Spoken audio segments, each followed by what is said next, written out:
O Livro dos Espíritos, Allan Kardec, capítulo 3, livro 2, retorno da vida corpórea à vida espiritual.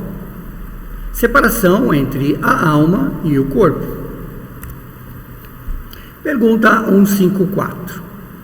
A separação entre a alma e o corpo físico não é dolorosa? A resposta é não. O corpo muitas vezes sofre mais durante a vida que no momento da morte, no momento desta separação. Neste, a alma nada sente. Os sofrimentos que por vezes se provam no momento da morte são, ao mesmo tempo, um prazer para o espírito que está desencarnando, que vê chegar o fim de seu exílio, Na morte natural, que acontece pelo esgotamento da vitalidade dos órgãos, em consequência da idade, o homem deixa a vida sem o perceber. É uma lâmpada que se apaga por falta de energia. Então não tem nada de doloroso. Pergunta 155. Como se opera a separação, como se dá a separação entre a alma e o corpo? Desligando-se os laços que a retém e ela se desprende, Então o corpo físico vai morrendo, de certa forma, os órgãos vão morrendo e o espírito vai se desligando, dos principais órgãos. 155A. A separação opera-se instantaneamente e por uma brusca transição, quer dizer, rapidamente, acontece como se fosse um acender e apagar, Há uma linha demarcatória entre a vida e a morte, uma separação em algum momento aí da vida e a morte? A resposta é não. A alma se desprende gradualmente e não escapa como um pássaro cativo que subitamente se liberta. Então é lentamente que acontece isso, esse desligamento, Os dois estados se tocam e se confundem de forma que o espírito se desprende gradualmente os seus laços, soltando-se, não rompendo-se. Durante a vida, o espírito liga-se ao corpo pelo seu envoltório semimaterial, ou seja, o perispírito. A morte é somente a destruição do corpo físico e não desse envoltório, que dele se separa quando cessa a vida orgânica.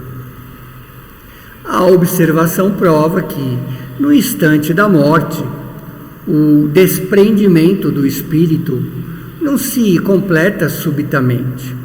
Antes, opera-se gradualmente e com lentidão variável, segundo os indivíduos. Cada indivíduo tem a sua mais acelerada ou mais lenta parte no desprendimento material. Para alguns é muito rápido, E podemos dizer que no momento da morte é também a da libertação. Então, alguns espíritos com um certo grau de elevação talvez se libertem muito mais rapidamente do que são aqueles espíritos mais apegados à parte material. Mas em outros, sobretudo naqueles cuja vida tenha sido toda material e sensual, o desprendimento é muito mais demorado e perdura por vários dias, semanas e mesmo meses, o que não quer dizer que haja no corpo alguma vitalidade, nem a possibilidade de um retorno à vida, mas uma simples afinidade entre o corpo e o espírito, afinidade que está sempre em razão da preponderância que durante a vida o espírito deu à parte material, ou seja, à matéria. É racional admitir que, com efeito, quanto mais o espírito está identificado com a matéria, mas sofrerá para dela se separar, né? Mais arraigado está a parte material. Por outro lado, a atividade intelectual e moral e a elevação dos pensamentos opera um começo de desprendimento, mesmo durante a vida corporal. E quando chega a morte, é quase instantânea. Este é o resultado dos estudos feitos sobre todos os indivíduos observados no momento da morte. Essas observações provam, novamente, que a afinidade que em certos indivíduos persiste entre a alma e o corpo é às vezes muito penosa, porque o espírito pode provar o horror da decomposição. Quer dizer, quanto mais arraigado a parte material, menos vontade de desprender-se da parte material, pode até, infelizmente, ver essa parte de decomposição. Este caso é excepcional, em particular a certos gêneros de morte. Apresentam, sim, alguns suicídios, né? Pergunta 156. A separação definitiva da alma. A alma e do corpo pode ser verificada antes da cessação completa da vida orgânica. Na agonia, por vezes, a alma já deixou o corpo. Tem que apenas uma vida orgânica ali naquela parte física. O homem não tem mais consciência de si mesmo, e não obstante, resta-lhe ainda um sopro de vida, né? O corpo é uma máquina que o coração faz mover. Ele se mantém enquanto o coração fizer, né, circular o sangue nas veias, e para tal não tem necessidade da alma ou do espírito. A pergunta 157. No momento da morte, a alma tem, às vezes, uma aspiração, uma êxtase que lhes faz entrever o mundo para o qual vai regressar. Quer dizer, é que acaba enxergando a parte espiritual que está ao redor, né? Frequentemente a alma sente que se afrouxaram os laços que a prendem ao corpo, então que se empenha por rompê-los de uma vez. Já em parte separada da matéria, vê o futuro desenrolar-se diante de si e frui por antecipação do estado do espírito. A pergunta 158. O exemplo da larva que primeiramente arrasta-se sobre a terra, depois se fecha na crisálida, em uma morte aparente para renascer em uma existência brilhante, pode nos dar uma ideia da vida terrestre, quer dizer, um comparativo para a nossa vida terrestre, ou seja, da nossa nova existência, uma ideia em menor escala. A imagem é uma boa ideia, mas é necessário não torná-la ao pé da letra, como frequentemente nós encarnados e humanos fazemos, das coisas que enxergamos apenas no mundo material. Pergunta 159. Que sensação experimenta a alma no momento em que se reconhece no mundo dos espíritos, quando está no mundo errante? Isso depende se participou o mal com o desejo de fazê-lo, sentir-se-á constrangido no primeiro momento por tudo o que fez. Para o justo, quer dizer, aquele que seguiu o caminho do Cristo, é bem diferente.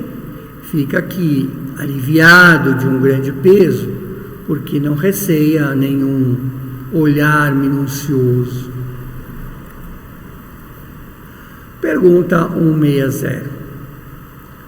O espírito encontra prontamente aquele que conheceu sobre a terra e que morreram antes dele, por exemplo, se de repente os seus avós morreram antes, os seus pais, ele acaba reconhecendo esses espíritos, né?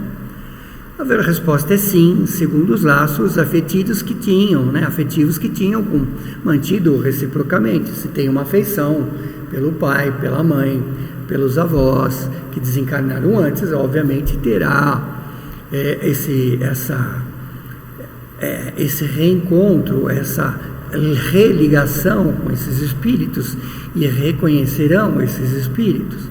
Muitas vezes vem recebê-los em sua reentrada no mundo dos espíritos, quer dizer, esses irmãos que já se foram, vêm acolher esses espíritos que está desencarnando nesse momento, e ajudam-no a libertar-se das faixas da matéria, como também vêm muitos que haviam perdido de vista durante a passagem pela Terra. Vê os que estão na erraticidade, bem como os que estão encarnados, que vai visitar. Pergunta 161. Na morte violenta, e acidental, por exemplo, um acidente de carro, quando os órgãos não estão ainda debilitados pela idade ou pela doença, a separação da alma, é uma cessação da vida, ocorre simultaneamente, ou seja, ainda existe fluido vital naquele organismo, Geralmente sim, mas em todos os casos, o instante que os separa é apenas muito curto. Pergunta 162. Após a decapitação, por exemplo, o homem conserva por alguns instantes a consciência de si mesmos, Frequentemente pode conservá-la durante alguns minutos, até que a vida orgânica seja completamente extinta. Mas, muitas vezes, a inquietação que o torna diante da morte, aquela aflição, o faz perder a consciência antes do instante do suplício. Quer dizer, o espírito poderia, na parte da própria cabeça, conservar esta consciência, de corte de cabeça em alguns instantes. Mas muitas vezes isso faz perder a consciência para que também não sofra aquele espírito. Trata-se aqui apenas da consciência que o suplicado, aquele que foi decapitado, pode ter de si mesmo como ser humano, por intermédio do corpo e não como espírito. Se não perdeu essa consciência antes do suplício, pode conservá-la por alguns instantes, mas de muito curta duração, e cessa necessariamente com a vida orgânica do cérebro. Ou seja, assim que o cérebro para de funcionar, também cessa. O que não quer dizer com isso que o perispírito esteja inteiramente desligado do corpo. Ao contrário, em todos os casos de morte violenta, quando está no resultante da extinção gradual das forças vitais, ou seja, a morte dos campos vitais daqueles organismos. Os laços que unem o corpo ao perispírito são mais tenazes e o desprendimento completo é mais lento. Com isso nós terminamos essa parte do capítulo separação entre a alma e o corpo.